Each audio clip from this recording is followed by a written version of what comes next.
నమస్కారం, అక్షిత న్యూస్ కు స్వాగతం.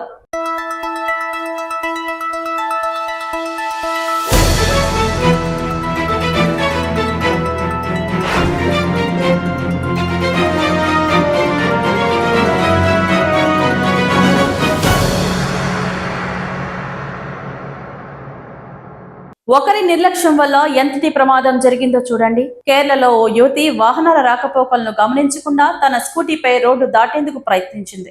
ఆమెను ఢీ కొట్టకుండా ఉండేందుకు ఓ బైకర్ సడన్ బ్రేక్ వేయడంతో వెనకాల వస్తున్న బస్సులు ఒకదాని తర్వాత మరొకటి డాష్ ఇచ్చుకున్నాయి. దీంతో బైకర్ తో పాటు నిర్లక్ష్యంగా డ్రైవింగ్ చేసిన యువతి కింద పడిపోయారు. ఆమెపై నెటిజన్లు ఫైర్ అవుతున్నారు.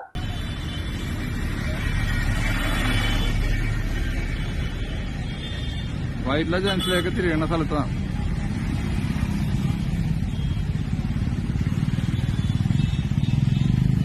പ്രൈവറ്റ് ബസ്സിന്റെ പുറകില് സ്കൂൾ ബസ് ഇരുത്തി അതിന്റെ പുറകില് പ്രൈവറ്റ് ബസ് വന്നിരിക്കും.